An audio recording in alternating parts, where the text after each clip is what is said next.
이어서 두 번째 스텝 알아볼게요.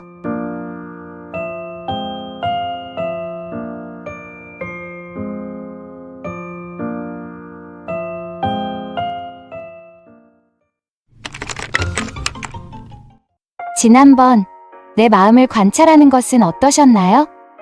좀 더 알게 된 것이 있었나요? 오늘은 두 번째 스텝인 내 행동에 대해서 알아볼 거예요. 행동은 눈에 보이기 때문에 관찰하는 것은 쉬워요. 하지만 그 의미를 아는 것에는 조금 어려움이 있습니다. 그 행동의 목적을 더 살펴보아야 하기 때문인데요. 조금 더 자세히 살펴볼까요? 강아지 한 마리가 있다고 상상해 보세요. 강아지가 이리저리 다니지만 그 행동은 두 가지 목적이 있다는 것을 알 수 있어요. 강아지가 먹이를 보면 어떻게 할까요? 먹이를 먹으려 다가가겠죠? 이것이 접근 행동이에요. 이번에는 자신보다 아주 큰 개가 으르렁거리면서 와요. 그러면 피해서 도망가겠죠. 이것이 회피 행동입니다. 즉 강아지의 행동은 자신이 원하는 것에 다가가는 접근 행동, 위험을 피하기 위한 회피 행동으로 나누어져 있다는 것을 알 수 있어요. 마찬가지로 우리 인간의 행동도 모두 회피와 접근 이 두 가지 범주로 나누어 볼 수 있답니다. 위험을 피하기 위한 회피 행동은 직접적인 회피와 고통을 줄이고 통제하려는 두 가지 행동이 모두 포함되어 고통을 피하고자 하는 우리의 노력은 생존을 위해서 아주 필요한 행동이고 정상적이죠. 하지만 나의 모든 노력이 회피와 통제로만 이루어진다면 우리의 삶은 어떨까요? 그것에 대해서 알아볼게요. 첼 실버스타인의 피어라는 시는 물에 빠지는 것이 너무 무서워서 물을 피하려고 온종일 시간을 보내는 아이에 관한 시입니다. 그 아이는 회피하는 삶이 너무도 불행하여 울고 또 울고 결국에는 자신의 눈물에 빠져 죽게 됩니다. 이처럼 회피는 일시적인 안전을 가져다 주지만 내가 원하는 삶과는 점점 더 멀어진다는 것을 알 수 있어요. 우리가 서울로 가기 위해서 안전한 길만 찾아서 운전을 했는데 정작 도착한 곳은 서울보다는 부산 쪽으로 가게 되는 것과 마찬가지예요. 다음 예시를 보며 조금 더 자세히 볼 건데요.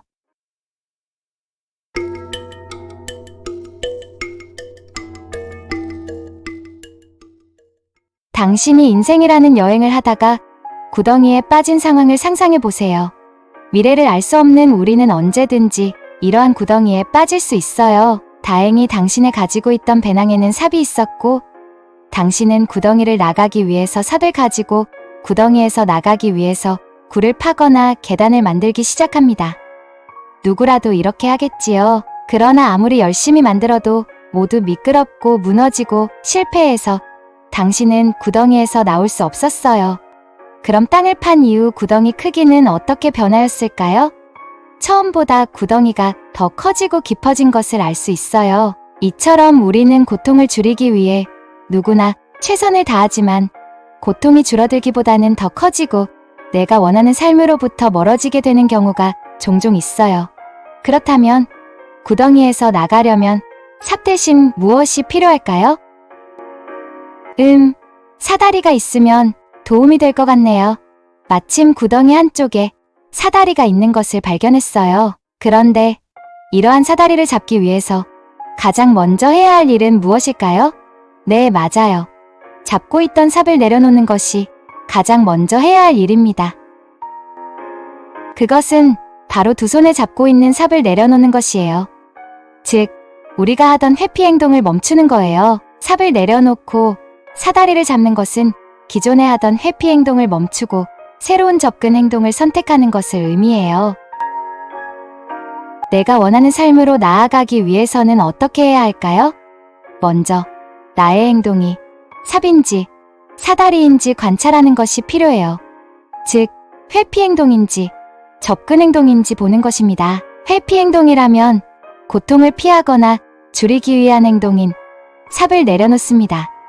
그리고 지금 나에게 중요한 것을 하기 위한 접근 행동, 즉 사다리를 잡습니다. 마음의 고통에서 벗어나고자 하는 많은 행동이 열심히 삽으로 구덩이를 더 키우는 행동이 될 수 있어요.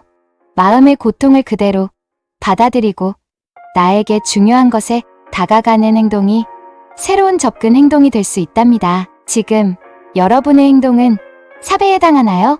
아니면 사다리에 해당하나요? 이 과정에 익숙해지기 위해 연습해봐요. 매일 2번씩 내 행동을 이 표에 채워나가는 거예요. 예를 들어 아침에 일어났을 때 좀 귀찮아서 누워있을 수 있겠죠. 그럼 이건 뭔가 피하려고 하는 것일까요? 접근하려는 것일까요? 귀찮은 그런 고통을 피하기 위한 행동이죠. 0부터 3단계까지 있는데 2개 정도라고 해보죠. 그럼 이렇게 계속 누워있으면 내가 되고 싶은 사람에 다가가는 것일까요? 멀어지는 것일까요? 멀어진다고 볼 수 있죠. 마이너스 이 정도요. 그럼 이렇게 계속 누워있으면 어떤 기분이나 생각이 들까요? 내 모습이 조금 싫어. 이런 생각이 들 수 있죠. 이걸 선택하는 사람은 누구일까요? 바로 내 자신이에요. 접근하는 경우도 해볼까요? 예를 들어 병원에 오는 것이 있을 수 있어요. 이건 괜찮아지기 위해 접근하는 것으로 볼 수 있고 3단계 정도라고 해볼까요? 병원에 다녀오면 내가 되고 싶은 사람과 조금 가까워졌다고 볼 수도 있죠. 그럼 기분이 조금 어떤가요? 잘 모르겠지만 뭔가 채워지는 느낌이 들 수도 있어요. 이 모든 것을 선택하는 사람은 바로 나 자신이에요. 행동은 눈에 보이기 때문에 관찰하기는 쉽지만 이것이 접근인지 회피인지 한 번 더 생각해보는 것은 조금 더 연습이 필요해요. 그리고 이 행동이 내가 되고 싶은 사람에서 가까워지는지 멀어지는지라는 것이 매우 중요합니다. 그리고 이러한 행동을 선택할 수 있는 사람이 나라는 것을 아는 것이 나에게 삶의 자유를 주게 된답니다. 나의 행동은 오늘 어떤 나에게 조금 더 가까워지게 만들었나요?